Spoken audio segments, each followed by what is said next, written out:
We're live. Great. Welcome to our December 9th, 2025 Finance Committee meeting. Happy holidays, everyone. We will try and take as little of your time as is humanly possible. Some of us have been here a long time doing school thing all day, so we'll try and be respectful of everyone's time. We'll begin by introducing ourselves around the room, beginning over there. Joanne O'Brien. Becky Fless, administrative staff. Katie Gould, Superintendent. Andrea Dish, Business Manager. Sarah Bolda-Knasiak, Director of Special Services. Terry McGuire, Director of Technology. Excellent. Jeff Hanley was unable to be here this evening, and I'm not sure where Molly is. I will send her a text and perhaps she'll come in late. Okay. So first item on the agenda is discussion of the 26-27 budget timeline. So I've given you a copy of the 26-27 budget timeline. It basically follows the same timeline as last year. Basically, we back into it from the school budget referendum date, which we try to sync with the state referendum in the event that they have one. So it is as given. It's a work in progress. There may be changes along the way, but this is what we're starting with. Wondering if anybody has any questions.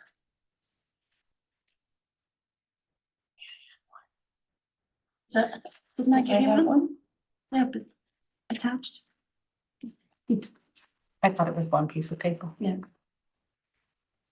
Hey. And I would just add that this has been shared with the administrative team so that everyone can start planning to adhere to this, give or take any modifications that are needed as we go. It's pretty much the same timeline that we've used for the past, I don't know, pretty much since, I don't know, a long time. We haven't really modified it. So. Okay. Questions?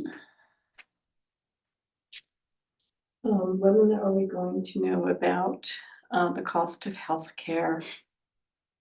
So at some point in February, we will get an email from Anthem providing us a range, a high and a low.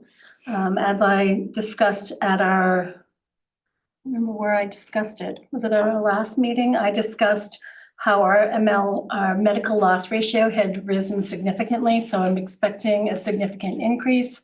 So in February, they will send us the maximum amount for us to budget, February, March.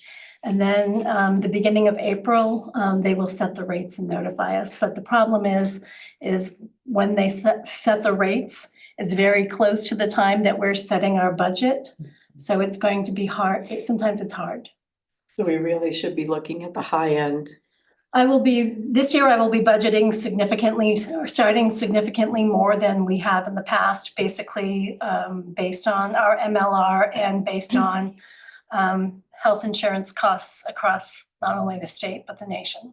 We're looking at private plans increasing from anywhere from 30 to 50%. So yep, I'm expecting it to be a difficult budget year as far as health insurance.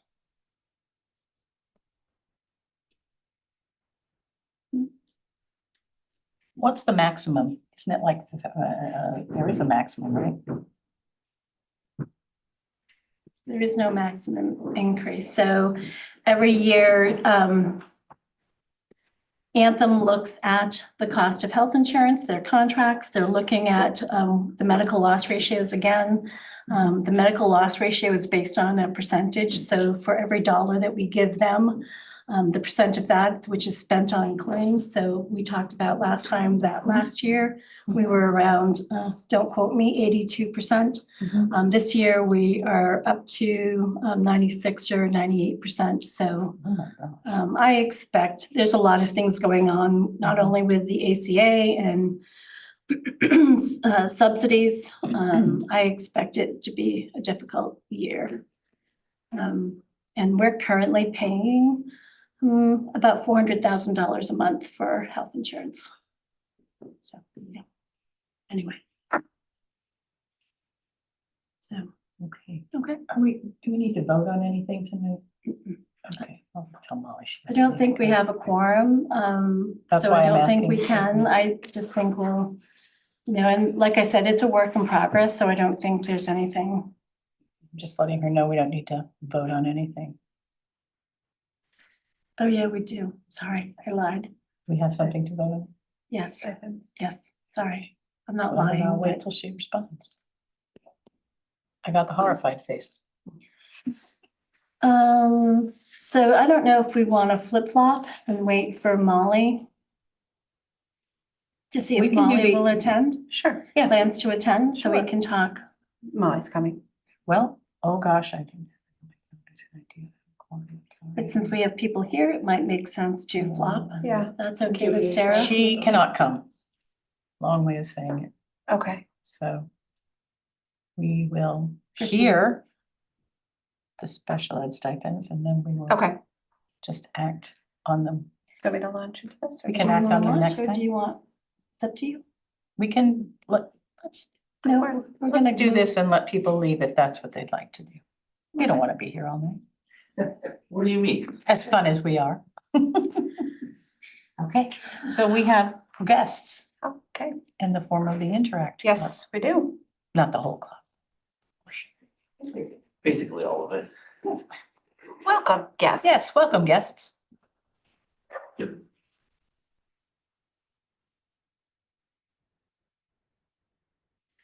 To do the readers. I know, isn't it awful? I know. I have so many stages. Still 39 up here, so. Uh-huh. Good evening. Most of you know me. I am Rand DeSoto. I am a 25-year veteran teacher of MSAD11. I'm a graduate of Garden Area High School, a community member, and an advisor for both the Interact Club and Tiger Food Pantry. Thank you for the opportunity to speak tonight and clarify the work we do, the financial realities of our student organizations, and to provide clarification regarding information shared on November 18th. I believe the intent of the information provided was not to raise questions and concerns in the community, but unfortunately it did.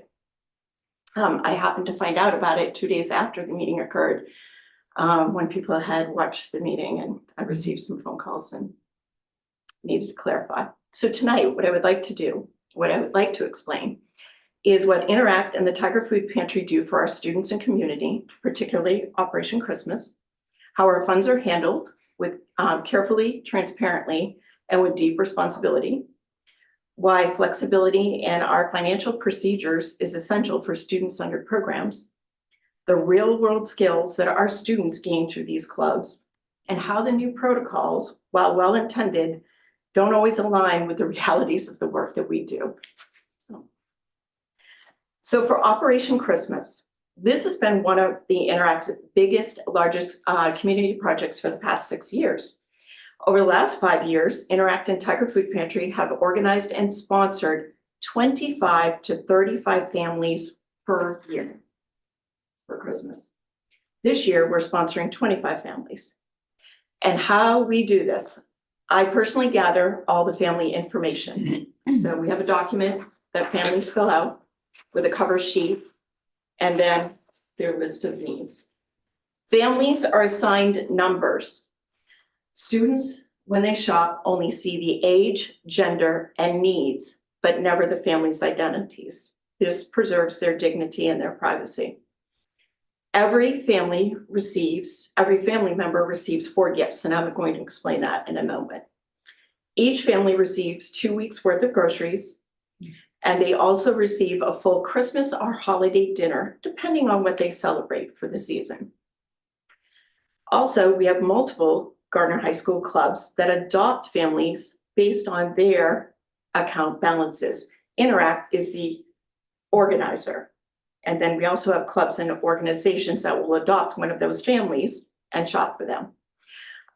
When we've had in excess of 35 families, we've actually had community volunteers like Rotary and other citizens who have joined us, still maintaining the confidentiality. They get the list of needs and genders and ages, but they do not know family names. And they've been excited to help out with that. One clarification, we do not spend $500 per family.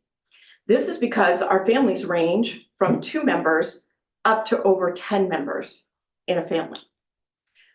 we never know year to year what the numbers are going to look like within a family until they sign up.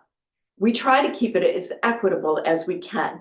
So we follow this model: something I want, something I need, something to wear, and something to read. So each family member gets 4 items. The reason why we go beyond children is the first year I asked a young student, how was their Christmas? Because I knew we had sponsored their family. And she was delighted to tell me what she had received under the tree. And in the next moment, her face fell and she said, but mom and dad didn't get anything. And that was a stab to the heart. So that's when we said, we are going to start including every family member so that there's something under the tree for them too.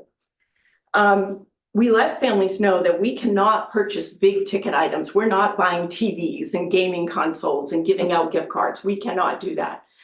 And I just wanted to give a few examples looking through what we received this year for requests. We have a person that wants a new stew pot and pot holders for their kitchen. We have a mother who wanted new winter boots for all of her kids. And we have a little girl who wants art supplies so that she can continue doing her art at home. Now, around the shopping piece, which I know was discussed on the 18th, for the first 4 years, I was able to shop with the students. I personally used my own money from my own account to give to the students to shop. We would go into the store, divide the lists up. We would get through the store. We would all go through the cash register. They would give me the items and the receipts, and everything was checked off and double checked. I check all items in, and then I would submit the paperwork for reimbursement with all the receipts attached. And the person who was overseeing the account would, under my understanding, check the receipts and make sure I had my totals right. Other advisors do this too. They use their own money up front and then go for reimbursement. How we provided financial literacy was for this: well, you have a budget, ladies and gentlemen. Here's the list of items. We have so much money in our account. How can we best meet the needs of those families on their wish list? So we would go into stores and look for the best deal. Unfortunately, this year we've missed Black Friday because of the new protocols. We've missed in on those sales. So now we're looking for, hopefully finishing up this week and next week, with presents were supposed to go out next Monday, but now we've had to back it up until the 22nd. And at no point in the last, or in those 4 years, was money ever misused, and all the money was accounted for with change in receipts. Last year, the week we were supposed to go shopping, I had heart health issues and I could not go out. So I picked a handful of students that I have been working with for years, that I trust implicitly. I gave them the list, I gave them the money, and they went and did the shopping. And this brings a lot of joy to them as well as to the community that they do. And again, these are students that I've worked with, same as the other advisors that we've known for years and that we trust. Mm-hmm. When things came in, everything was checked off, everything was accounted for, change, receipts, etc. And I did look to try to find volunteers, and nobody was available, other adult volunteers, which I'll gladly do.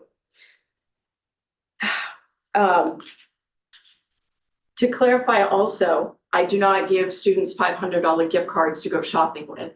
When the new protocols came out, I asked some clarifying questions, and Katie and Andrea were gracious enough to meet with me at the high school with Lauren and Christina Riddle to go over them. And I know cash makes people very nervous. I understand that, very much so. And I know it was an issue of angst. So my suggestion was, and it was a suggestion, that I could purchase gift cards in the amount of $250 or $500 to give to the students to use instead of cash. And on these gift cards, you can watch the account balance, and they would also bring the receipts with the gifts, and I would check everything in. It's similar to doing purchase orders when they come into schools. The administrative assistants check off the gifts. I'm a little like Santa, checking the list twice in every gift to make sure things are there and well accounted for. And again, that wasn't well received either, which I understand. Again, I was trying to problem solve. That is not a past practice. the financial risk that I've taken, obviously, is my own because I front the money out of my account and then be reimbursed from the student account. And that has been a past practice with all receipts put together. And this book right here, which I brought to the meeting, I haven't had to do this. I was told I didn't need to do this, but if you know who my mom is, and I'll mention her later, she's always told us to be good stewards. So these are the financial records for both the Tiger Food Pantry and Operation Christmas. The original receipts always have to go to the district. I take copies of everything. So in that binder.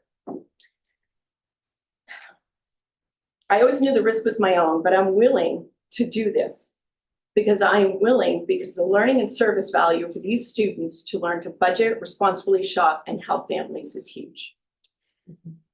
Tiger Food Pantry is the other entity. This is Interact's year-long local service project. And the reason why we have two accounts, the Tiger Food Pantry is Interact's project, but we have two separate accounts to maintain and ensure transparency. So that Interact money, say, for our induction, or we have Saturday brunches where we get together to discuss things, that money is separate from Tiger Food Pantry, from both. The Tiger Food Pantry supports food and clothing is anything from pants and shirts to underwear, socks, shoes, boots, and coats, hygiene products, cleaning projects, emergency household replacements. We've had families in the district that have had significant and devastating house fires or accidents. And we've been able to help replace some of those items for them. The Tiger Food Pantry, as well as Interact, funds the presents, foods, and dinners for Operation Christmas. A large amount of our families, in fact, the greater percentage that we do for Operation Christmas, also visit the Tiger Food Pantry every Monday. So that's where the funding goes in also. We receive, for the Tiger Food Pantry, monetary donations, clothing donations, and every week from the Augusta Food Bank, we get a donation of frozen meat and produce. Now, it varies from time to time on what we get for donations. When it looked like the SNAP benefits were not going to be available, this community stepped up and there were food drives everywhere. Two of the elementary schools, one just delivered yesterday. Individual members in the community, the Mud Stripe from downtown collected. There was so much going on to help the needs of this community, which were wonderful.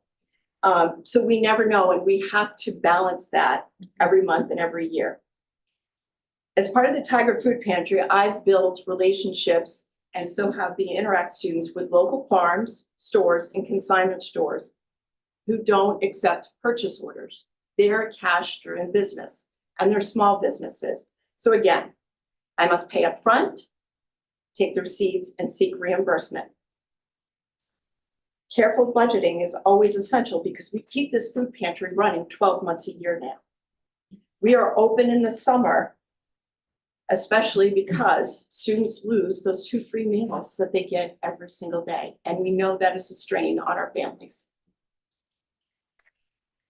So looking at the new protocols, we tried them, and not just me and Interact, but other club members also. So we're going to talk about when they don't match the reality of what we do. So this year for the Thanksgiving baskets, which is run by National Honor Society, the Student Council of Gardner Area High School and Interact Club and Tiger Food Pantry all offered to help financially with the baskets to purchase food for the 150 baskets that were going to go out. The Student Council advisor and I followed the new protocols for using the corporate accounts for Walmart and Amazon.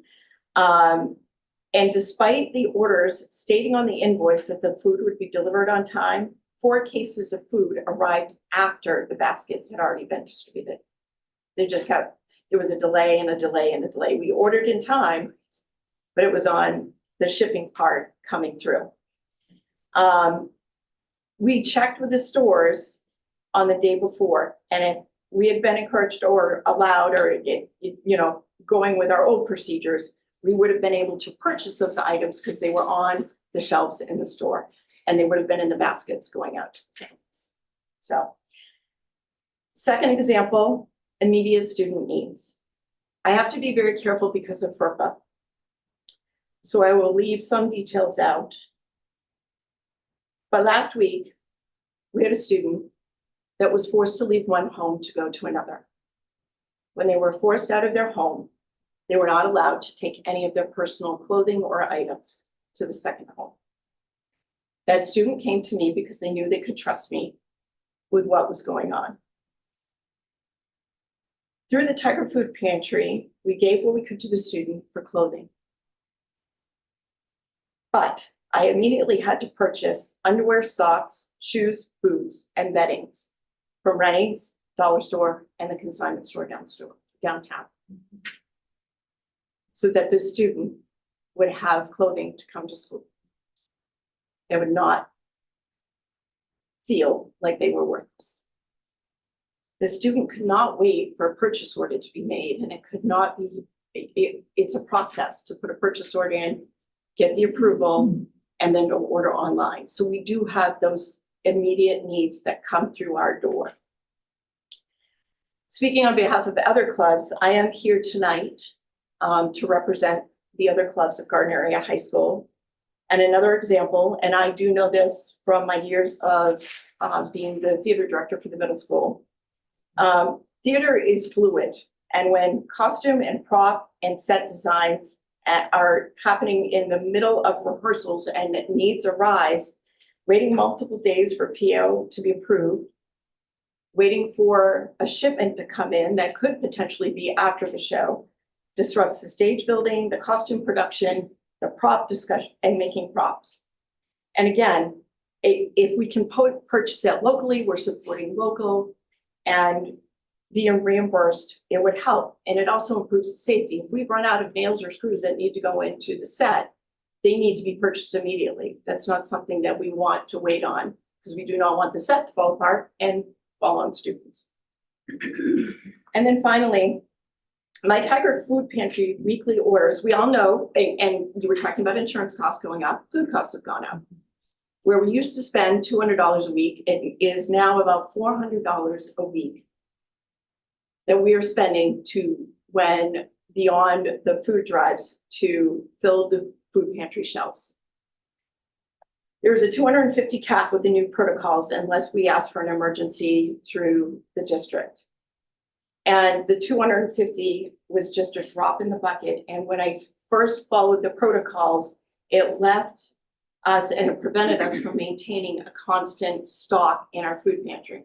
In fact, we had 2 community members at our meeting that looked in and remarked about the empty shelves.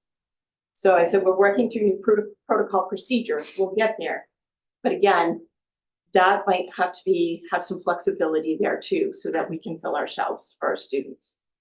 And then finally, 5, we receive through Tiger Food Pantry and Interact thousands of dollars annually from community donors. It is not something that we take lightly. It's a very serious responsibility that we've been given. And there was one that reminded me this weekend and wanted to make sure that MSAD11 knows. So Mayor Hart contacted me this weekend to make sure that I reminded MSAD11 that the J.W. Welfare Robinson Trust, the trust fund, which donates a significant amount of money to the Tiger Food Pantry, requires that funds only be spent at local businesses. They cannot be spent at Walmart or Amazon. That goes against the trust. And if we do, we are in significant risk of losing that donation. So as these donations come in from the different entities, not only do we have to budget, but I have to be careful and work with my board to make sure they know where the money comes from and what we're spending it for. Which again, when you're looking at these young adults, it goes far above and beyond what they would normally learn. And it is helping with financial and fiscal responsibility for the future for them. As far as accountability and transparency, because I know that is one of the things. Every year, we report our expenditures and projects to Gardner Rotary, who's here tonight. This is our sponsoring group. We also send handwritten thank you notes to our donors, telling them exactly what their donations were used for. Gardner Area High School clubs, including Interact, as you know, report to the school board via our student reps. You heard our list of what we did last week, and Ella did a great job in representing all of the groups and what we're doing for the community. And we do try to follow the district policy, and our donor restrictions, because we do have other donors that say, I do not want my money being used for this, which I understand. It's only to be used for food, or it's only to be used for this. So we, again, have to watch that. The advisor reality of this, and again, Andrea and Katie, I thank you for meeting with me, because I know you had to take time out of your schedule for clarification on the new protocols. I had a lot of questions. I asked a lot of questions. But from that meeting, a document was created. In order for students to shop for our clubs, we have been told, or we would need to sign the extracurricular, co-curricular fund accountability form. I have copies of the form if you've not seen it. But the biggest sticking points were line 4 and 5, where it says, I hereby authorize MSAD11 to deduct from my pay any unreconciled or unaccounted funds as determined by the district business manager. Number 5 is, I understand that this authorization serves as my express understanding and gives my express consent. It was just myself that met with you. And then afterwards, I met with the other student group advisors. And we talked about this, particularly the ones who participate in Operation Christmas. I shared the form with them, and I'm respectfully saying that we will not sign it. The form was demoralizing when we read through it. It suggested a lack of trust in those of us who have asked them work closely with our students every single day. This requirement and level of oversight, despite years of responsible stewardship, felt like it undermined our profession and the relationships that we've built with their students. We've worked with them, we know them, we trust them. And again, I'm not demeaning or looking, I understand what has to be done. I know that the district needs to be protected. And looking at the hours that we spend as club advisors, I've done mine now, and I think the highest stipend that I have pays about 52 cents an hour for the time that I put in. But I do this as well as the other advisors because we continue work that matters. The students matter and our community matters.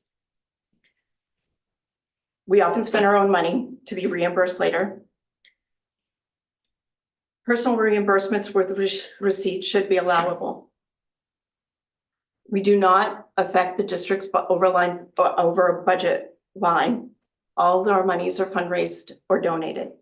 And we care very deeply about every dollar that comes across our accounts. We simply want flexibility.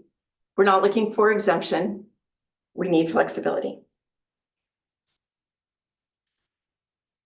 What it does for these clubs, for the students, they are learning budgeting, financial accounting, decision-making, service leadership, and community engagement. When students turn 18, they instantly become legally responsible for many things. But they need opportunities, they need lessons before they get there. And I know that was part of the discussion. They need opportunities to learn how to work with money. And students who shop with us earn our trust. We're not giving the money to every other student. As club advisors, we've built those expectations with them.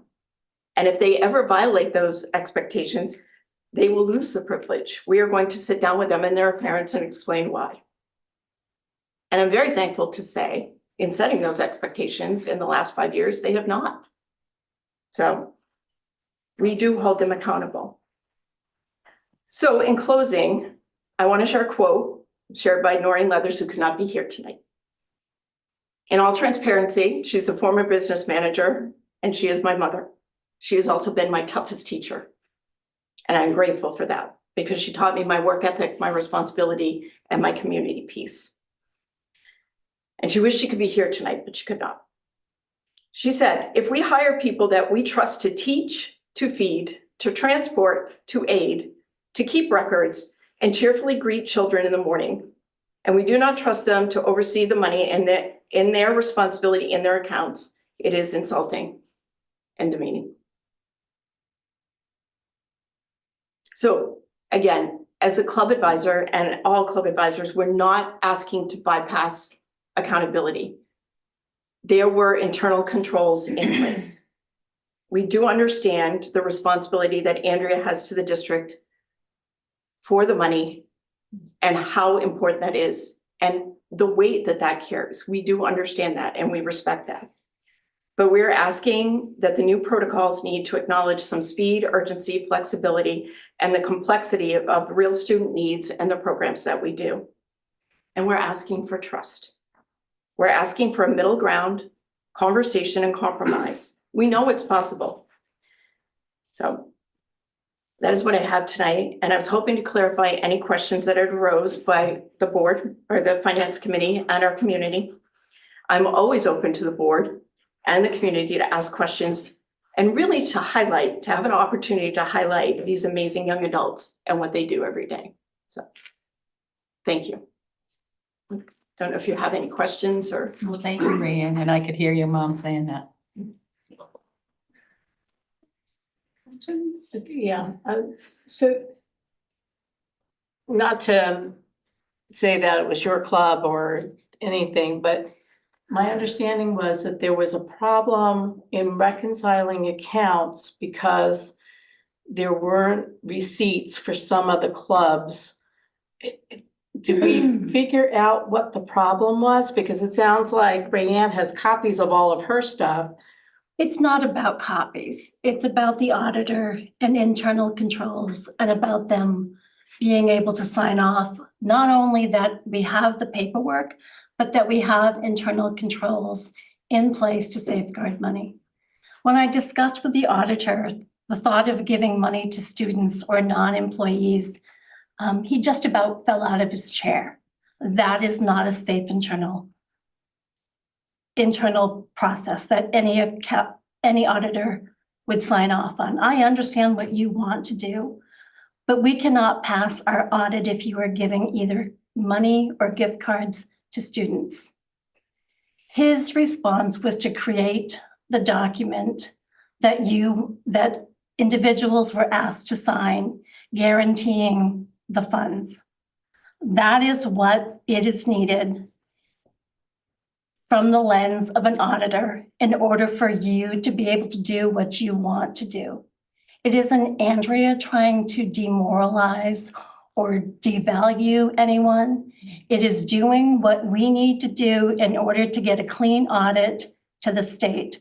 Our audit has a lot of functions, and if our audits start coming back with findings and comments, it affects the way that we're audited and our federal grants are.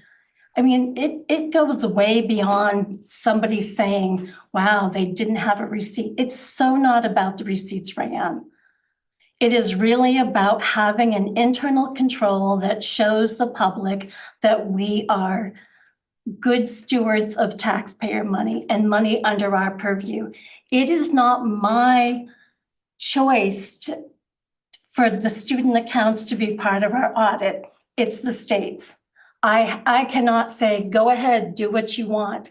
I do not have the luxury because most of the problems we've had with our audits in the past have all had to do with student accounts, not following process, not following authorization. I mean, I understand that everybody wants to just go out and shop and be reimbursed, but that cannot be. There needs to be an authorization.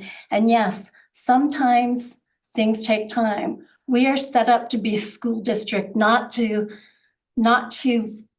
fund or not to fill a food pantry. I mean, this is a secondary, I don't even know what to call it, a secondary project of what we do. We are here to educate kids, and we are trying to find ways to make things work for you in in a lens where we have different protocols for operating. So while I know it feels like you're being micromanaged, these are the things that are necessary for us to pass, our audit. So it's not like I have a choice on saying, well, we can just go back to the old way. We cannot go back to the old way. The old way was not following the internal controls that we had in process. And we came to that realization, which is why things had to change. Nobody questions the number of receipts that you have. It is my, sorry. It is my responsibility to make sure when that audit goes to the state that it is not having other ramifications for the district, such as the need for us to be audited for all of our federal grants. The more markings we have on our audits, the more it affects the internal controls of our district. So I wish I could say, go ahead, do what you need to do. We just can't. And I feel bad. It was not my intention to misrepresent. It was my intention to provide the board with an idea of what was going on for the past few years, not only with Interact, but with other clubs. So I certainly did not mean to, disparage. I tried not to talk about you or the Interact or any other specific club other than to provide examples of what needed to happen. So please know, it's not a trust thing. It is what is needed for the auditor to be able to sign off on our internal controls, and that is what they are testing. So for clarification, I cannot take them out to the stores to do the shopping, even though it comes out of my personal account for reimbursement. if you are an adult and if you are the advisor and you are accompanying them, then yes, you can, but you cannot give them gift cards or cash to shop on their own without somebody signing that form. Nope. The auditor will either provide us with a comment, a finding, or something on our audit saying that we are not being good stewards of money. And that's unfortunate. I Because that takes a agree. huge I understand. piece from these students, and I can tell on their faces right now that this does. We can talk about other things, maybe partnering with the Rotary, maybe having the Rotary collect all the funds and it being done through Rotary, where the district is no longer involved, maybe the donations going there and the Rotary overseeing Operation Christmas and the Tiger Food Pantry. In that case, we would have no say in how those funds were used or spent, but while those monies are part of the district and part of the student activity account, we cannot go back to the way things were being implemented prior to our. And that has already been brought up. We have been discussing that for that reason. Yeah. But we have a sponsor. We have Rotary. Other clubs do not. So Right, that's why I have remained within the MSAD11 family and under that umbrella. But And Ryan, one of the things that we had talked about as a next step is scheduling time to go into detail around where the roadblocks are, where the barriers are, so that we can work through systems that will be more Friendly. fluid. that's why I brought those Timely. examples Yeah. tonight. These are Yeah. some things that have happened since we've tried the new protocols. They're real world examples and Right. they keep to be building and we want to make sure needs are met. And But what I can't have is something that we just had, somebody show up with $1,400 worth of receipts without any authorization to purchase, being asked to be reimbursed, when it wasn't on anybody's radar. That is not appropriate. And it is also not appropriate reimbursing somebody $13,000 in expenditures. And I understand they may have a piece of paper for every cent of it. That is not the point.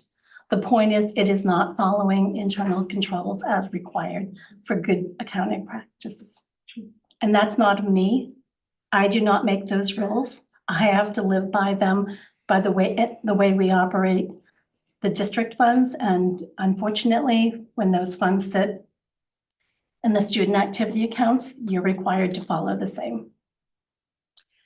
Yes, Joanne? Is it possible to set up an emergency fund to handle situations like a student being thrown out of their house? There are other opportunities in the district for students. We also have Sense for Kids at the Gardner Teachers Association for a student who needed the things that Rayanne mentioned. But you know, had somebody reached out to me, we probably could have done a purchase order or provided, I don't know what exactly the student, I mean, clothes. I don't know how to buy clothes on the whim. I mean, I can. But I do because I work with those students. Yeah. And again, Sense for Kids takes time. I've used the Sense for Kids program. It does still take time.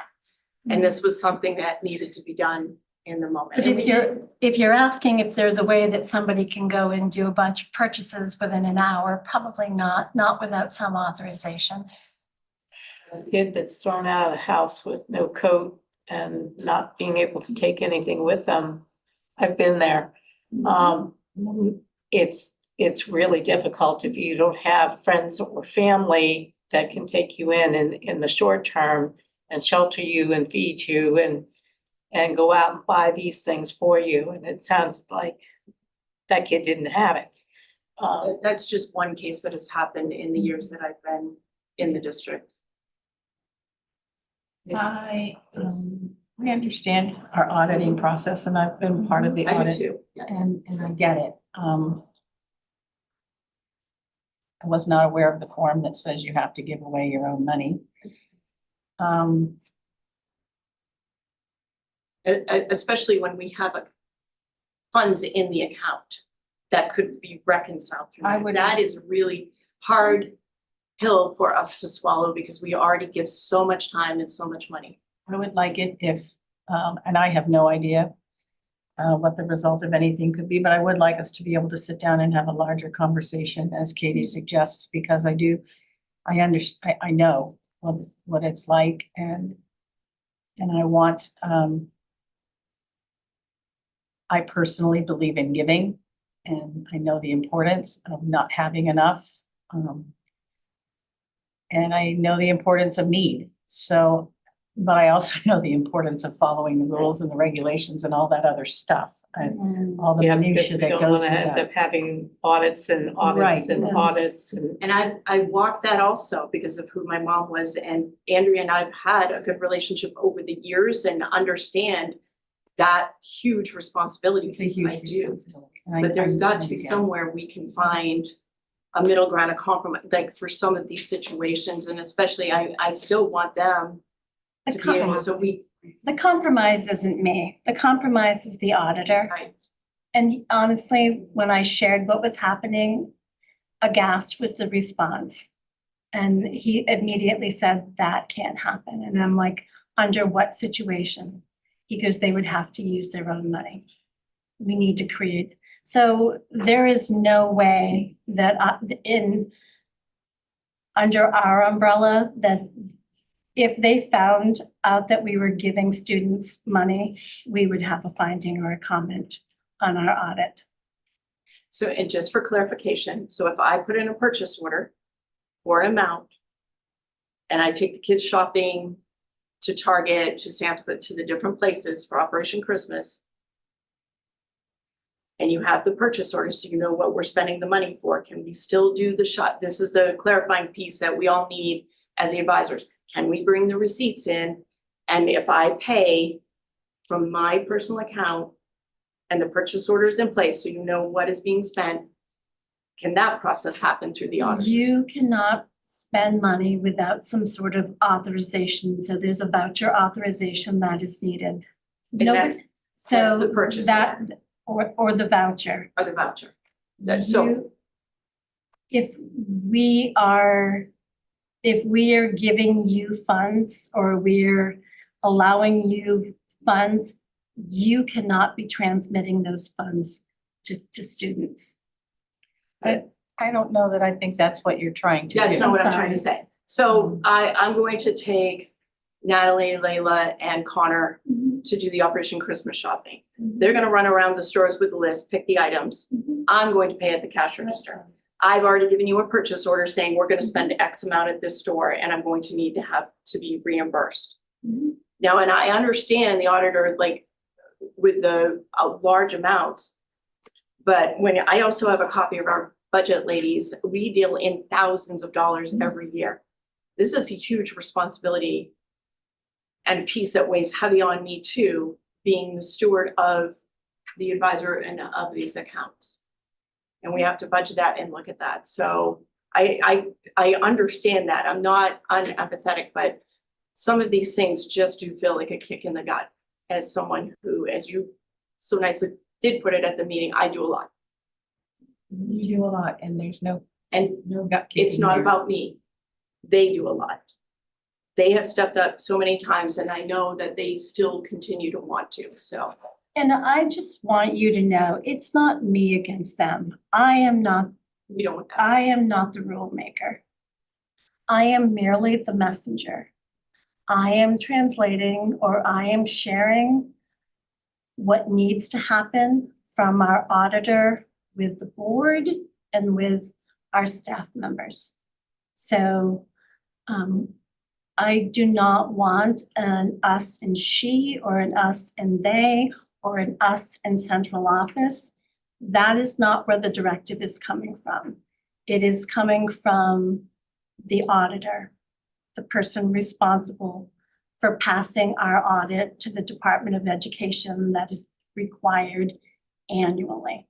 So, and what's it's going to take for them to be able to sign off on a clean audit.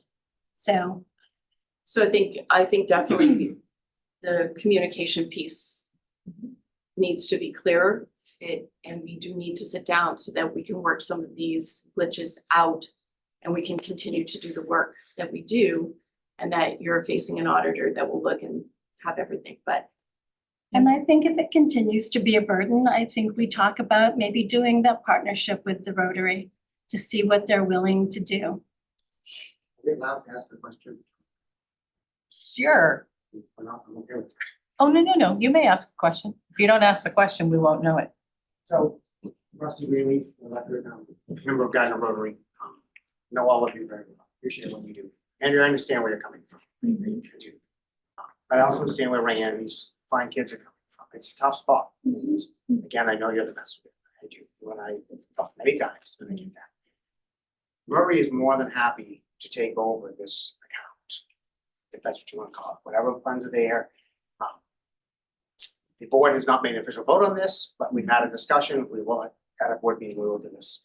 The money can be transferred to a club account at Gardner Federal Credit Union where, they do almost daily, members work there. We have no issue with Rand handing out the money because we're not audited. And I think that's the best solution to this. I don't know how it would work for the school as far as doing that money transferred, but I think that doesn't help the other clubs. I understand that, but tonight I'm not here for the other clubs. I don't think the other clubs have the emergency need that the Interact Club comes up with between the food pantry and someone approaching you that's been thrown at their house. Maybe they do, and I'm not aware. I can't speak for them because I'm not aware of that. But I would hope that anybody would step up and help a kid that's been thrown at their house.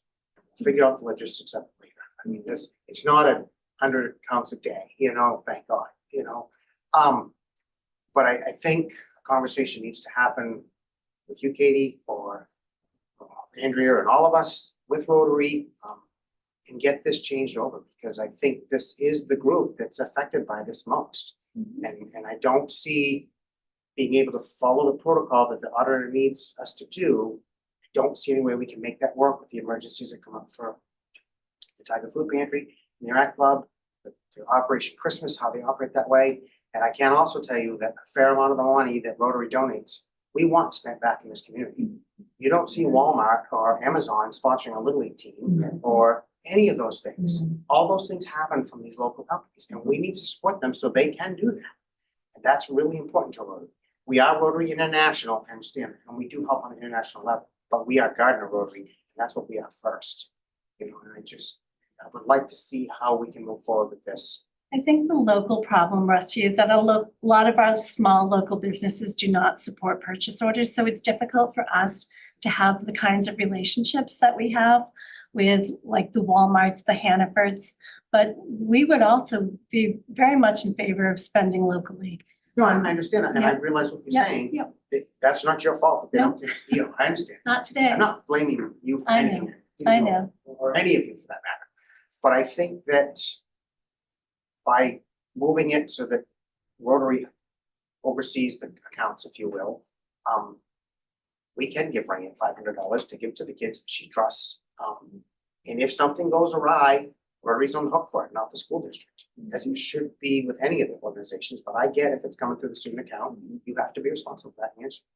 And again, I can't help the play production account with this, but I don't think they have the emergency. Yeah, they might need some new 2x4 or something, you know, but it's not, this affects kids' lives immediately. You So- raise, oh, go ahead, I'd Rusty. just like to see how we can move forward with that. And again, I don't want it to be us against them against us against her. That is not why any of us are here tonight. We're here to try to find a common ground that works for everybody. And I think in this case, taking these accounts out of the student activity account would work for everybody and certainly ease the load. I watched the meeting from this afternoon. We had the link that I watched and heard all the comments, and somebody is overloaded with these requests, and I get it. And this time of year, when it's busy for everybody, that's when most of the stuff happens and all the receipts come in. I see it all, you know, but we truly want to try to find some common ground that will work for everybody and most importantly, meet the needs of these students. That's why we're all here. I mean, honestly, without these students, none of you would be here. I think with that natural relationship between Interact and Rotary, I think for this, it would work well. I Thank you think, for your time. Rusty, you raise great points, and it doesn't solve all of the challenges that we need to troubleshoot to make sure that we are able to respond to needs in a timely fashion. Although I think the point around emergency needs coming through Rayanne, I do think that that's a unique. This is community partnership at its finest. You know, it's a bittersweet decision to make a shift, and yet it does feel like it could be a natural solution. And one thing that I appreciate most about a heavy audience coming to finance, this doesn't usually happen, and just a moment to sort of calibrate, because there's one thing that I don't have any doubt about, and that is that we are a community that shows up for each other, and that this is about identifying a problem, sort of how it all happened this summer. And then it was like peeling back layers. And then there were things that needed to be addressed at a larger scale, which is how we got here. But never for a moment is this about shutting anything down, us versus them. This is a commitment at a community level to make sure that we can continue to provide the levels of support that we do. And I can tell you, I believe we have numerous staff members at our high school in every building fulfilling these emergency needs, foregoing a process to support students and families in need. And we recognize that to be a challenge as well. It's the commitment that makes this a very unique place and a special place to be. And we need to work together to make things as seamless as possible so that we're not creating shifting hardships for one onto our teachers and staff. So really grateful for you, Rayanne, for getting us started tonight, for everybody showing up, and look at the hands. I know. All right, let's talk. I just have one really quick comment, or I don't know if it's a question or comment. I'm Tracy James, member of Gardner Rotary. Also work for Gardner Federal Credit Union, who would be, again, very happy to house these accounts. We are prepared to do so. Sister of Rayanne, I'm very proud of her. And respect her very much, because I know she's standing up there not just on behalf of Interact and the Tiger Food Pantry, but all of the other organizations and what they're going through. I work in finance, I get the audit. And so I do truly get what you're going through. But this is real, and there are emergency needs that there has to be that balance. So although this could be a very quick fix for the Tiger Food Pantry and the Interact Club, and we can move forward and we can do what we need to do, those other organizations are gonna get left behind. And we understand that. So I respect Rayanne, and that's unfortunate for them, but hopefully there will be somebody and a way that that can get worked out. The one concern that I have is that if the monies are moved from the activity account to the credit union for those two organizations, I don't wanna see these two organizations penalized and not be able to stay within the district as clubs and organizations. And I mean this nicely because they're not MSCD or, related, you know what I'm saying? Like they're not MSCD related activity type organizations anymore. And that for me is a fear, that if the funds aren't going through MSAD11 anymore, or, and I use this word very loosely, controlled through MSAD11, the activity accounts, and they're pulled from there, I wanna make sure that this district is still gonna allow that Tiger Food Pantry to operate out of the high school, and that for this Interact Club to still be an Interact Club within that high school, and that Rayanne is still gonna be able to be that director. That is a concern, because I don't wanna see that fall away, because that is such a huge piece of this, and they need to be somewhere, and that needs to be going. So we could answer your question or help fix part of your audit problem very quickly. And I'm sure very willingly to do so. Rotarians are very willing to do that and help these kids out that way.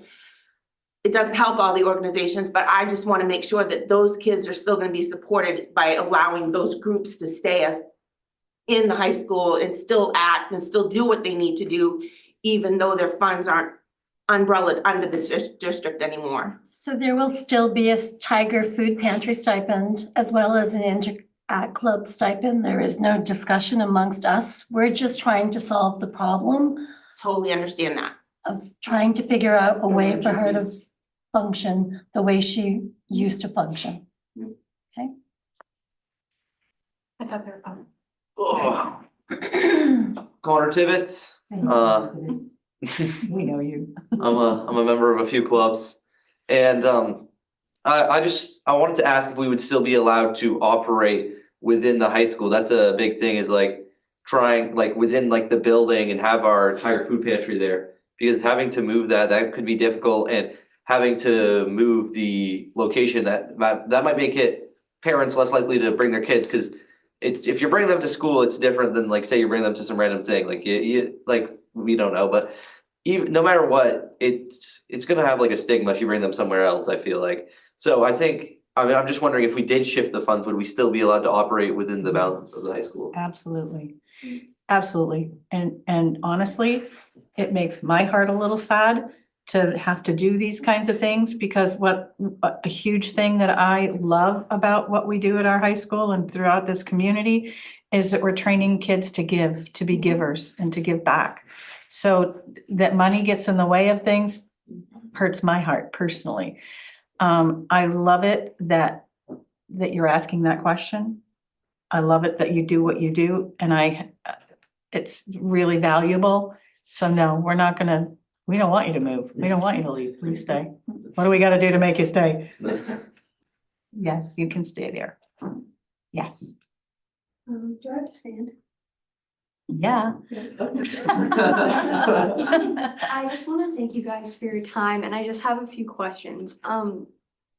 With the changes to the internal controls, I just would like some clarification on what those are, just because it's kind of, to me, it was kind of like a broader term, and I just want to understand like what's going on financially. And also for our club, is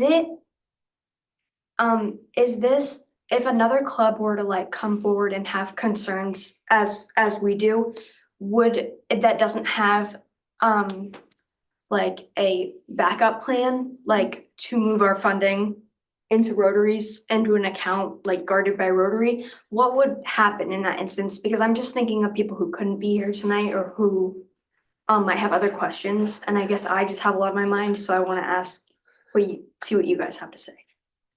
Do you want to take part one? I'll take part two. Sure, take part so three. what's part one, what was part one again? Can you Understanding. describe internal controls? So internal controls are part of our audit.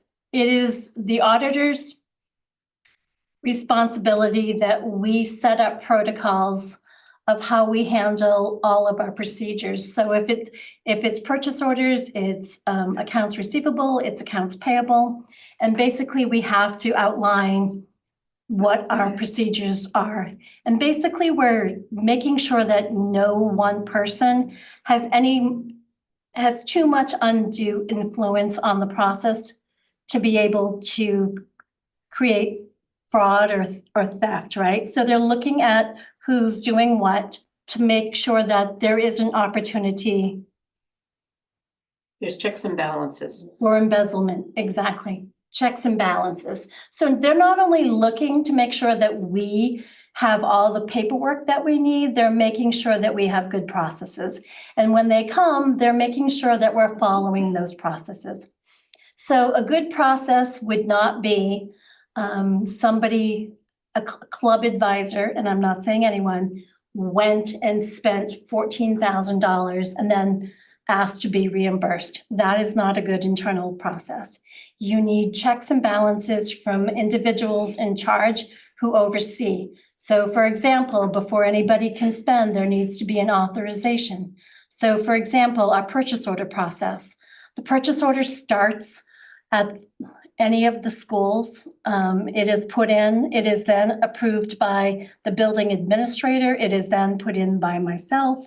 And then there's a whole it's approved by the building administrator and then it's approved by myself, making sure that the things that are being purchased are appropriate, that it's in our budget, and that somebody at that building level approved. And then from there, things get purchased. The person who handles the invoice receives a copy of the purchase order where somebody else signs that we received all of the items, and then somebody else issues a check. So you can see that there are several lines of checks and balances to make sure that no one person has the opportunity to steal. So we have these processes for everything that we do. And one of them is our student activity funds. That there needs to be an approval process, there needs to be an internal control, that there needs to be backup. And unfortunately, giving district funds is not deemed to be a good internal, to students is not deemed to be a good internal control process, even if they're the most trustworthy, outstanding, upstanding student in the high school. And our students are. And they all are. It does not matter. It is not deemed to be a good process without having honestly, it wouldn't be a good internal control process to have somebody's parent either. We need employees of the district who we are able, for lack of a better word, control, handling the district's funds. So that is what we're required to operate within. So I know it's difficult to hear, but we'll find ways to make other things easier. I don't know how we would do that with all of the things that you want to do with this club, which is why it seems to make more sense if the Rotary is willing to oversee it, for us to transfer those funds directly to them. They would not be bound by the same types of internal control processes that we're required to have. And Andrew did say, and Katie, that the internal controls that we had in place were adequate, that they were being tightened up. And coming into the high school, when I started the clubs, I was taught a way of how to do that. Apparently that was the protocols that were in place and followed. So the new purchase order agreement has now created, this is where we're getting the backlog, this is where we're getting the tightening. So, and that's difficult when you've operated under those other protocols that you were taught 5 years ago, and we've been able to do so many significant things for our community.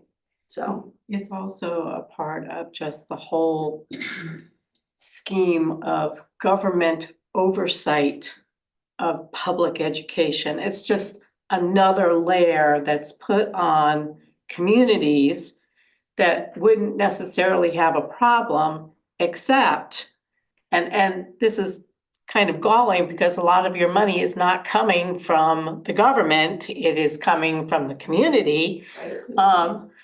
But, you know, if we start having to lose money because we have all these audit, you know, flags, this is where the problem is. And this is why I am not. No, and that's why I've kept the books. That's why I know to have that so anybody can see. So I do thank you for at least to release the funds to Rotary, because I know that was another point that we had talked about that you weren't so sure of, but thank you for offering that so that we can operate the way that we need to for our community. The auditor, I'm sorry, Katie, go ahead. I think we didn't answer all of the question. So the other thing that you had asked is, what about the other clubs and advisors? And I think the best thing would be to schedule a meeting so that we can talk about it. It's the details that we have to work through so that we can figure out some workarounds. All right, if you want to do project A and it looks like purchasing this and this, how can we make that happen? So we identify the things that will work and the things that will not work so well, so that we can figure out how to, I'm sorry to speak so vaguely, but without the details, and getting into the details without knowing them can be problematic. But that would be the best thing, is to have a conversation, and it might make sense. And Mrs. DeSoto and I had talked about scheduling time that works so that the message is the same and everyone in the room can ask the questions, hear the answers, and sort of work through that together. Would students be able to like come sit in on that meeting? I'm just. See why not? I don't see why not. You guys are doing the work. Yeah. Deidre, and then you. I'm sorry. Hi, Dee Berglund, here as Rotary and past parent in this. I just have two quick questions, and I get processes change. I've looked at them too. And they can be painful, especially those purchase orders and authorizations. But my question is it possible for like a group, if they know that something's gonna come up, could they pre-authorize a project as a whole? So we could do something, so what it's going to require is planning, right? People are going to need to plan. Correct, better, yes. except that for Rand's situation of the student being homeless, there's no way to plan, all right? Yeah. So that's we're different. talking about, let's use, I don't know, I don't want to pick something. Actually, could I pick something? Sure. So our induction that we do every spring, we do an induction where new members are inducted in, and we have a ceremony and we have a dinner. We know the expenses that could be around that. The paper goods for the dinner, the pins, the certificates, all the decorations, the things that would come out of the Interact Club's fund. So that would be a purchase order ahead of time.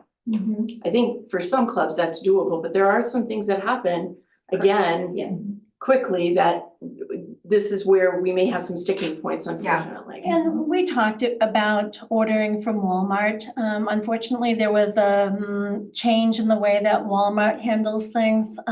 They closed one of their credit accounts and opened another one, which meant for a while we weren't able, now employees are able to take the credit card with a purchase order and go up to Walmart to buy what they may need, which may help. That would have been great during Thanksgiving. Exactly, but this only just sorted out with the new Trevi pay by invoice. So it was a matter of timing. But yes, so we would do a purchase order for up to $250. Someone would take the credit card and would go and spend up to $250, but it requires planning. Yes, no, and I agree, but if you know there's something coming, like, could you get the Same would go for, groups on board? yeah, like, you have a Hannaford, plan, we you could know. do the same at Hannaford. Yeah. A purchase order on the Hannaford card, so yep. So, and my other question is for the groups that have, and I get you don't want anyone running around with cash on the responsibility of the school, I understand that, but if they're 18 and sign off with a sponsor like Rayanne's saying, it's okay for an 18-year-old in my club. Would there be like a minimum amount you would trust them with, or? It's not a me thing. Yeah. It's, the But- auditor will not, they don't want anyone other than honestly school employees handling funds. Yeah.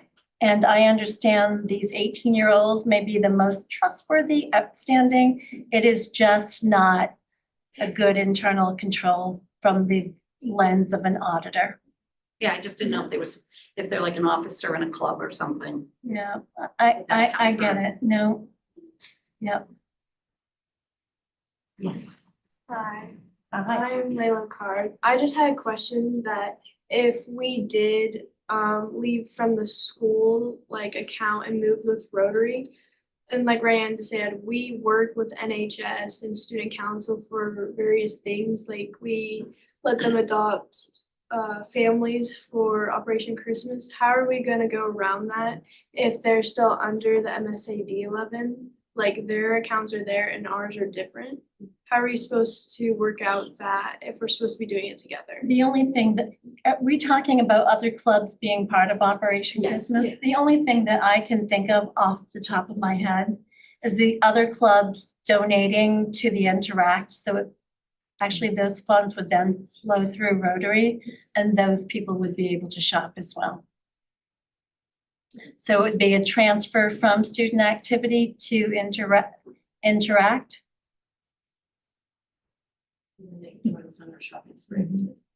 they can. Yes. Connor Tibbetts. So just, this is a clarifying question. So what was the issue with having the receipts and having that as the internal control? Another question, why is there a $250 max on the purchase order? And then the last question, like you said, the donation. So would there be no limit on donation? Could you donate however much you want? And So let's start with your first question, which was, sorry.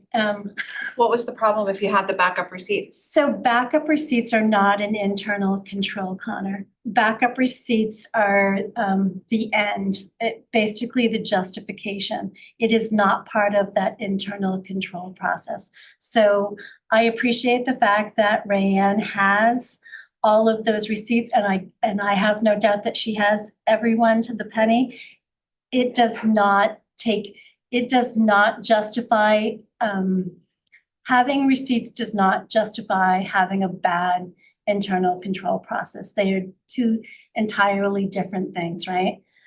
The auditors are making sure that our funds are secured, which is another reason why we're trying to limit the amount of money any one person has access to. So therefore, there's the $250 limit to any one person. Once that's spent, then they will happily give them another $250, but limiting the money that we're giving to a staff member, it's what's needed to create a good internal control. The auditor would seriously frown on us giving $1,000 at a time to a staff member. That would not be a good internal control. There are other ways of buying things that are needed, such as finding those relationships with those stores directly, hence the Walmart, hence the Amazon, hence the Hannaford, hence the, I don't know, Sam's Club sometimes. That one's difficult to navigate. Yep, it is. We couldn't use Yep, yep. And then is there a donation limit? Donation limit, I don't understand the question. So when talking about how other clubs could do Operation Christmas, you recommended donating towards the Interact Club and then them joining them on the shopping spree. So I'm just curious, what is like the rules around like other clubs donating? We would limit their transfer to whatever they were donating for Operation Christmas. I mean, I don't think, we can't have all of our funds we can't have all of our clubs sending all of their money to Rotary, right? So if, for things like Operation Christmas, for things like, I don't know. Thanksgiving baskets. The Thanksgiving baskets, That's is that? National Honor Society. So different National Honor Society oversees the Thanksgiving baskets. And then as the different clubs and organizations, and several do, we help donate in to help with the cost of filling those baskets. You know, and it may be that if you're helping to fill the baskets, then maybe it's a donation to the Interact Club and you picking up those things, the farm stands and those things that you've had a struggle with picking up, right? And let them pick up the things that are easier through Hannaford and the stores. So there's a way that things could work together to make things easier. I mean, everybody's working towards the same cause, right? So we just need to figure out what that will look like. So. Yes. Next question. I didn't introduce myself before, but my name is Natalie Grant. I'm a junior. I'm vice president of Interact, president, secretary. When I believe something was said about when, like, how we used to do reimbursements for the past few years that Interact has been a club, and then to now, and how the auditor for our district had said that wasn't going to like work anymore, or something had come up. I was just wondering like why that suddenly was like now, like this year, I guess. I'm just wondering about the timing of it all, just because it was kind of sudden from our point of view as students. It was very sudden. And then to kind of hear about the contractor, I don't know, I think it was referred to as a voucher or something like that, whatever she was talking about, which she was reading off of from the lines. It was very sudden, and I just kind of was wondering what the reasoning was behind the sudden change in the policy. So this has been, am I taking this one? Oh, please do. So this has been going on behind the scenes for quite a while. We close our books every year on June 30th, and we're collecting documentation. And as we were collecting documentation from the student activity account, there were several things that we came across that were serious red flags. And as a result, it's not that we didn't have good internal controls in place, but they weren't always being followed. Things had loosened up, and there were, and I don't mean everybody, but the problem is when you have people operating outside of the internal controls, now we have to ensure that everyone is following the same internal controls. So this started on our radar in either May or June.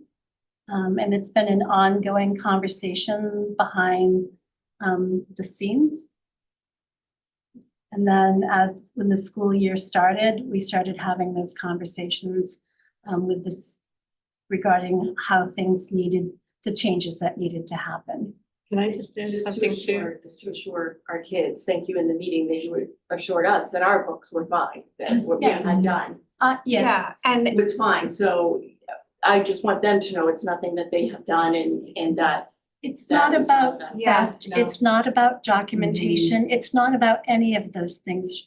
And I don't want anyone to think that it was ever about any of those things. It is, though, I would say as a new school board member, and old people that have been here for forever. Old Are you school going back in terms of the length of Wow. service. You've been on the board for 15 years. Pickled. I'm older than you by a lot, so let's not get there. But the point is that even amongst the school board, we didn't know that new people come in and they become advisors. They were not being instructed correctly or held accountable according to protocol.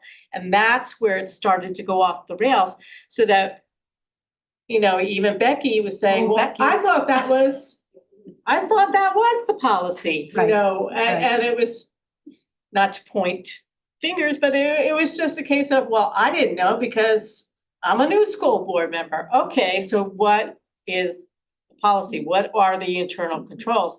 And so we've all gotten an education, and it was a surprise to a lot of people. So it wasn't just you folks that were surprised by this. It was even some people that have been on the board for a long time. Yeah, that's better. A long time. Well experienced. There you go. I look at it as a positive way to look at it is we're just trying to limit everyone's exposure to something that could go wrong. It's a protective mechanism that is just to limit exposure that could go very wrong. And like you say, you've heard about it within the community, and we don't want people to hear that within the community. We don't want to hear them anything negative within the community because And we don't And I want just- people using concerns to divide the community or to divide the board or to cast aspersions or suspicions on everybody because some people did not know what the policy was and it wasn't being followed. Right. And that's what was out there. And I'm with you. I'm tired of the us versus them, and that's not what this conversation doesn't was work about very at well. all. It was just to Very help tiring. move this forward. Yeah.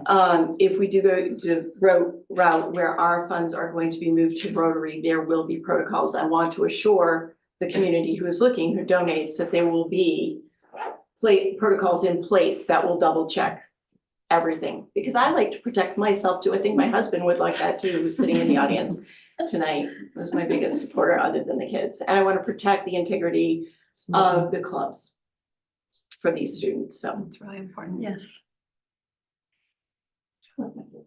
I think your hand was up and then yours, Connor.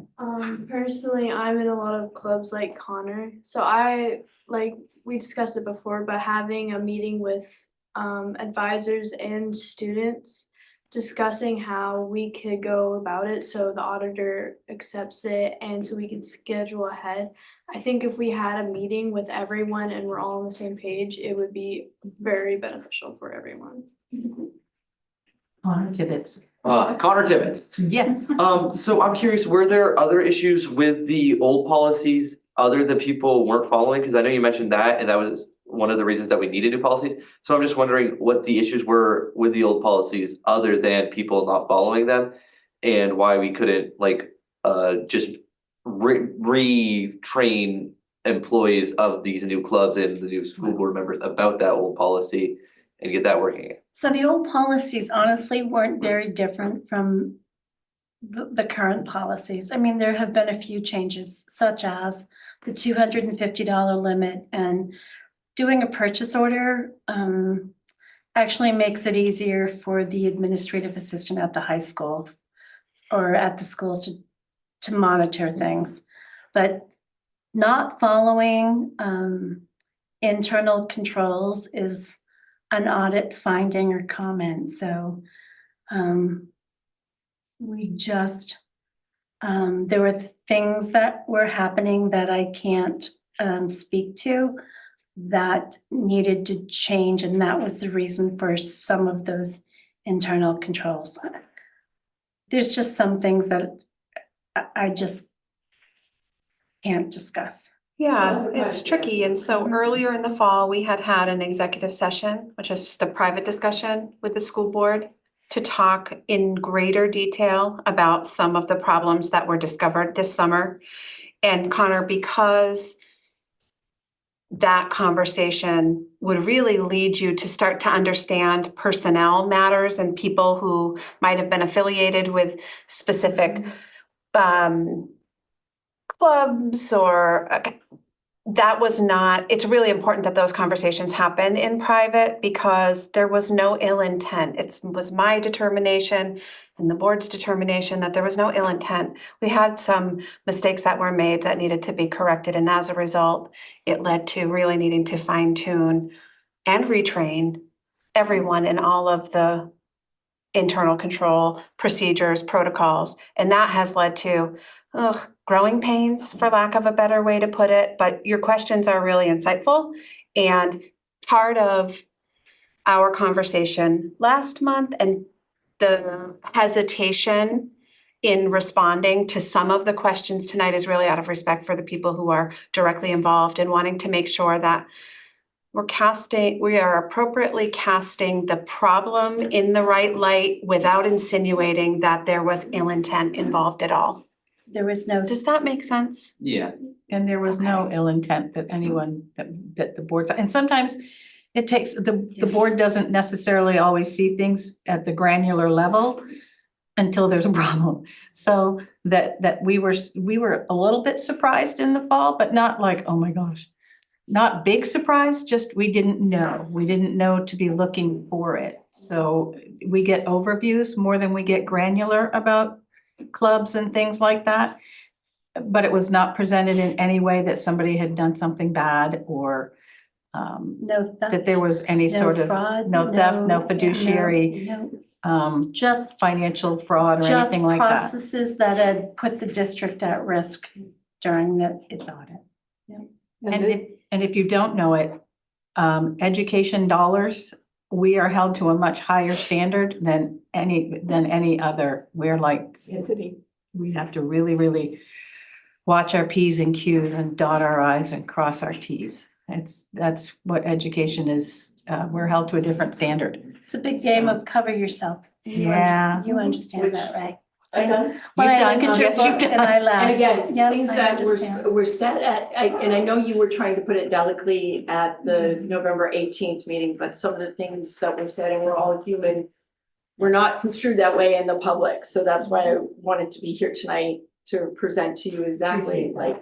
And I was trying not to I talk know. about any one club. No. I was trying to make them understand the challenges that you were dealing with without calling you or the Interact Club out directly. For this community, I everyone know, knows it's I know, me. I know. So, yes. And it's And I think this has been helpful because now we're learning some of the unintended consequences. And so now we can react to that so that those things don't continue. And I think the Rotary stepping up on the emergency fund is just perfect. And our partnership is, it's critical to the community. We just need to remain.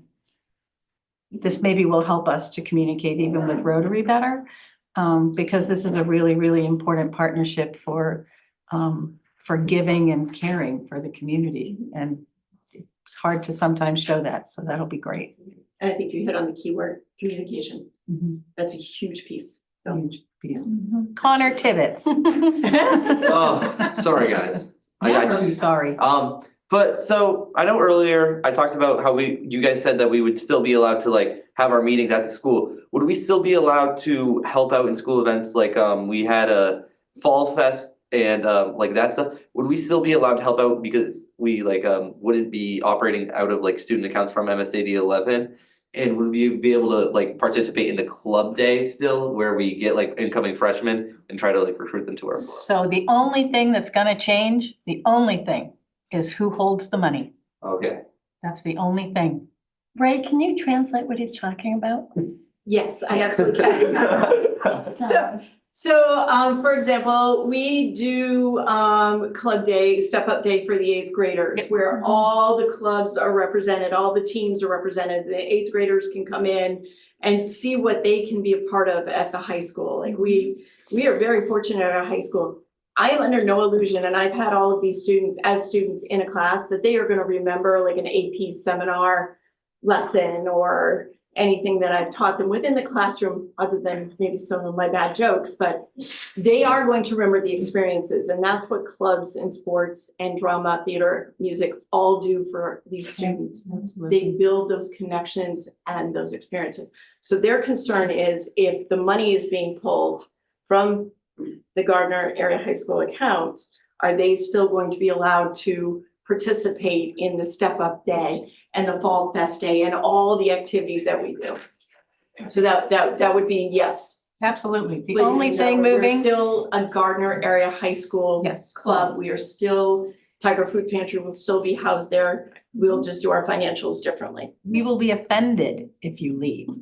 Which is what my concern was. That's. and Absolutely. Is a very real concern that Yeah. we're very willing to take the funds and house them and help the Interact and Tiger Food Pantry, but don't want to see these two clubs and organizations penalized. If No, moving those funds is going to where they're not technically MSAD11 funded, or they're not technically funded now. It Right. really isn't. But housed under that activity account as an MSAD11 activity account related organization, I don't want them penalized and say, well, because you're not this anymore, you can't have your Tiger Food Pantry in the school anymore. You can't have your Interact Club here in the school. And I think that's a real concern for these kids, as it was mine. And that being said, you know, I think that's what Connor's point is too. I'm So, looking at it like we are creating a partnership right now. You are helping to alleviate a stressor for the district, because handling money is always something that gets ugly somehow. If something's gonna get ugly, it's gonna be about money. So I am looking at this as the generosity of the Rotary Club saying, you know what, we'll take that burden from you. You keep doing what you're doing, MSAD11. Rayanne, you keep doing what you're doing. Connor Tibbetts, you keep doing what you're doing. Just keep doing it right where you're doing it, because it is so important for us to have the Connor Tibbettses of our district to help us learn to be grateful, to move forward, and to be teachers to everyone in our community. So I'm thanking the Rotary. Thank you, Rusty, Tracy, Dee, and everyone else for being willing to shoulder this responsibility and take it off of us, so that we don't have to worry about our auditor, who is a really fussy person. Well, he's doing his job. but- Which is his job, to be fussy. And Trace, it's not our intention to penalize, but it's our intention to be able to give them more freedom Absolutely. than they currently have operating. Without having to worry. right, no, absolutely. I was gonna say, is it possible if, we could have a list of things that the food pantry needs every month? Because, you know, I'm gonna be a Costco member, so I could. You are? Yeah. I want to be one too. I'm There's not one in one. Scarborough, so, and I learned this from my daughter who contributes like 200 a month to her local women's shelter. But if we have a list of things that are recurring every month that need to be stocked, if we can get a list and people do that, whether it's Hannaford's or, you know, Walmart or Costco or whatever, Sam's and Club. just send it just directly, $50 worth of goods. We already do that. Okay, Rotary gets a list, organizations ask for lists, those all go out.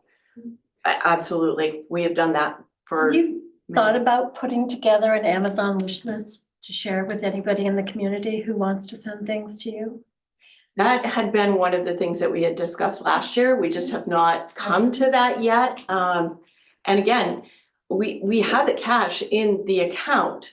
If we didn't, that Amazon wish list would come in very handy. But where we have the funding right now, I always hate to overreach that and not look at being fiscally responsible to spend the money that we have been given. You may have people who want to donate, and if you gave them an easy way to donate so that you could free up your cash for other things, maybe they would look at sending you those things. So just a thought. Yeah, and we've done 2 food drives, one in the fall and one in the spring before in the past that have been very successful.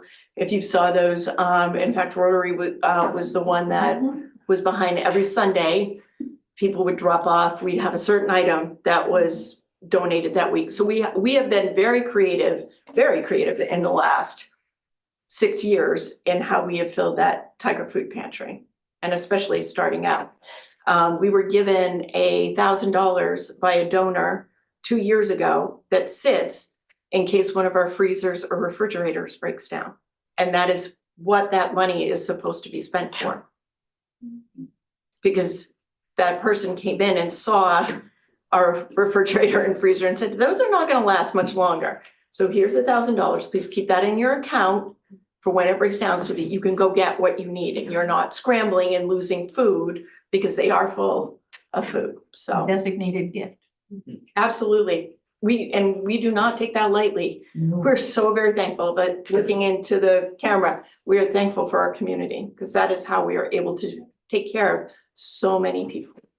So very thankful. Absolutely. And thank you for your time very much. Thank you for Finance coming. Committee. Connor Tibbetts, please keep coming. Oh, Connor Tibbetts. Connor Tibbetts. So yeah, no, I think I was very concerned because a lot of like our students come to get help. Like if you're hungry throughout the day, we offer like snacks and like if a student is hungry and they might not be able to get a meal tonight, coming in while you're at school, it's easy because you have transportation there with a bus that they might not be able to get later in the day. And there can be a multitude of reasons why they would come, and I was just nervous that we would lose that connection. And then how soon would we be able to transfer into like our student account into the Rotary account? Because I work with these students. Operation Christmas is coming up really quick and I am pretty concerned. Well, I think what we need to do is I know what I'll be get doing tomorrow. Andrea and whoever the Rotarian is together. So I put it on them to hurry up and President right now? not wait. And Chad, one on Melissa Winchester. Thank you very much. Here we We'll touch go. base with one I'll of put those. you all in an two. email together tonight. Perfect. And Rayanne, if you have a graphic, a one pager of those most needed items, we can include that in the board bundle for. Absolutely, in our board packet. Note to do a Canva, or you will do a Canva poster because you're much better at that than I am. Let's get Eli on it. Eli, they're all better at but if you looked at my documentation, it's very boring. It's just listed. Okay. If Mine's You not guys very wanna look exciting. through it. But again, thank you. You're welcome. And I do look forward, and I will help to facilitate that and bring that together with the other clubs. Again, being a veteran teacher and a teacher leader within the building to have these conversations so that we can help them also. This is a good thing for us, but I also have concerns for those clubs and advisors so that they're able to do what they need to do while maintaining what you need for the auditors, and we can continue to do the great work that the clubs do. So, Definitely, yes. thank you. Thank you. Thank you. Thanks, Connor everybody. Tibbetts, do you feel better? Oh yeah, got a Okay. lot of questions clear. Okay, good. You know where to find me if you need more questions answered, and I'm always happy to answer. All right, this is why I work with them. They're fun. Oh, yeah. I know. Kids are the best people ever. Curious critters. You're what? Curious critters. Stay curious for your whole life. Yes, we need more curious. Okay. Thank you. Special ed, yes, do you want to stay for special ed stipends? I would love to They're myself. riveting. Don't worry, I'll be here. You'll be here. Cool. Thank you. Thank you. And thank you Rotarians for being here. Them. Thank you, old guy. Hey, it's okay, younger Deidre. Okay, I'm not that much okay. I'm not gonna live this down. They don't go away. I think that's okay. Sure. Old School board member. Been here a long time. podium. Oh yeah, I'm gonna stay for the riveting parts. I love that. Thank you very much. Oh, me and Rusty, that's Bell. Provide the. Nice to see you, Phil. See you as well. Thank you. Oh, you're welcome. We always want to help, even when it doesn't seem like we do help. The goal is to help. All Mr. Rogers lovers. Find the helpers. Okay, Are we waiting for Terry or are No. we set to go? We're all Okay. set to go. We're running. We're live. we're live. So the last item on the agenda is actually the special education stipends and through changes that happened at the end of the year with in June. Basically what happened is the superintendent and brought to the board a proposal to redirect funds that were used for special ed stipends to fund opportunity culture. So if you remember during our budget discussions, some of those special ed stipend monies were cut, and the other half of them were redirected towards opportunity culture. So we've lost all of our special ed stipends. In addition to that, there was an MOU created with Gardner Teachers Association stating that the funds and their collective bargaining agreement for the special ed stipends would be removed and that those funds would again be redirected towards opportunity culture stipends. And again, this was done at the very end of the school year. And we are now realizing some of the repercussions that have happened. While most of our special ed stipends are no longer necessary because of the inclusion specialists, there are others who are not, I'm not even sure. There are others who the removal of their stipend is creating another issue, and we're here to discuss what that is and why. And I'm gonna let you talk, Sarah. So stipends were removed, and we talked about removing stipends for special educators. Our special education staff, our special education teaching staff, paperwork has been picked up by our inclusion specialists. So in the last, I think it was just this last CBA, anyone covered underneath the teacher's contract, which includes special educators and speech and language pathologists, were allocated stipends based on caseload size. For some positions, that was calculated once a year, and for others, because of the variability in numbers, that it was calculated twice a year. We talked about removing, from my perspective, stipends for special educators. And at some point recently, we talked about, well, I still have speech and language pathologists providing case management. Because speech and language pathologists are under the same CBA as teachers, the assumption was those stipends went away by some, and then the assumption by others was they still existed because they're still providing case management and they're still doing the same work they were doing last year and compensated for, and frankly, the year before that as well. So my proposal would be that we provide underneath the current CBA the stipends for the speech and language pathologists. There isn't capacity for the inclusion specialists to pick up their paperwork. We have an inclusion specialist at the middle high school. Our high school one is new to us this year.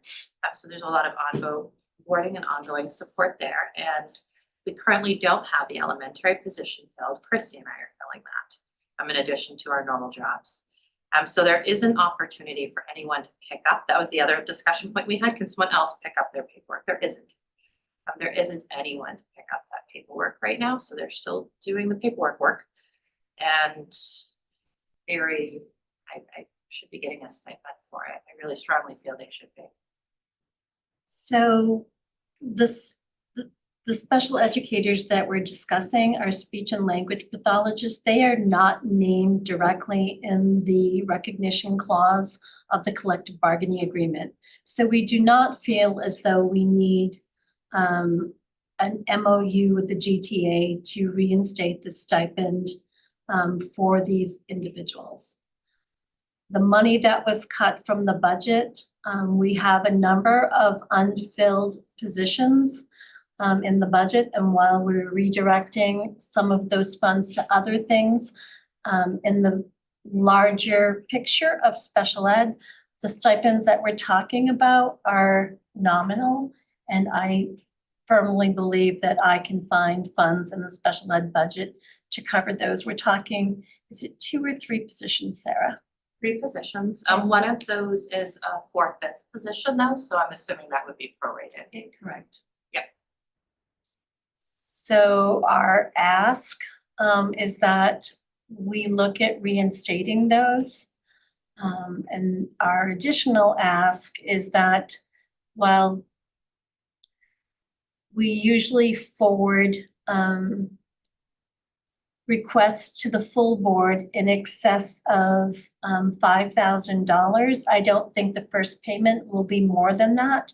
And since these individuals are expecting it during the holidays, which is typically when we issue stipends, and these individuals were expecting payment, we're asking one to reinstate the stipends and for us to be able to pay them in the next payroll before the end of the fiscal year and before the end of the calendar year and before the holiday, since they're expecting those.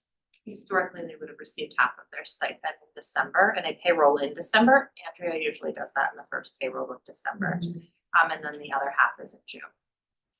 So we have an absence of a quorum. And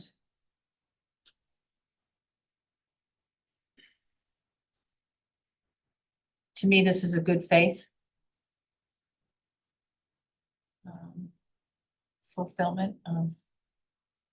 Well, but the big thing is it's budget neutral, it's not taking away, it's not extra money, there's money there. It's not explicit. So that's why they believed that they were getting the stipend.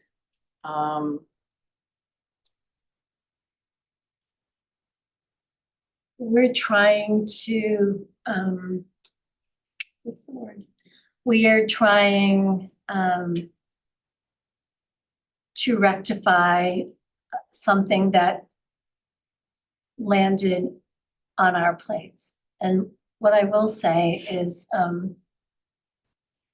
in this day and age, it is very difficult to find special ed staff, special ed providers. And we're trying not to, and not that it would, we are trying not to enfranchise, is that the word? Our special ed staff. It's important that we're trying to make this right. Agreed. And the reason we have money in the budget is because we can't find people to fill those positions. Correct. It's not like we have extra. No. So I think if you find a mistake, you fix it. I can't answer what about the vote. I can't fix that, but I know that people are expecting, I understand that people are expecting money and it feels bad to just say, no, sorry, we didn't have a quorum. I think this will fix the problem for this year and we will handle it moving forward through the budget process, right? Absolutely. Yes. Yes. So I guess, fix it. Thank you. Make it so, number one. Will do. Thank you. I know they appreciate it. Well, again, when we find something, we gotta make it right, and we definitely have to And be then concerned about our stuff. an unintended consequence, so. Yes, and those things happen occasionally. Mercy and compassion are good things in those cases. Thank you. Thank you. So our next finance committee meeting will be January. And on that agenda will be 5-year capital improvement conversation with Gabe. So fun. Yeah, and then the February meeting, we will provide an overview again of the ED 279 and hopefully our allocation from the state. So is it the 20th? Because that's the third Tuesday. So we're on the second Tuesday of the That won't month. be the 20th. No. That will be the 13th. That's what I've got. Perfect. Thank you. All right. We are ready then to adjourn and merry, happy holidays, Christmas to everyone. Thank you, Connie. Covered it all. Connie Gibbets, thank you so much for being here. Thanks to the Rotary, my gosh. Yeah.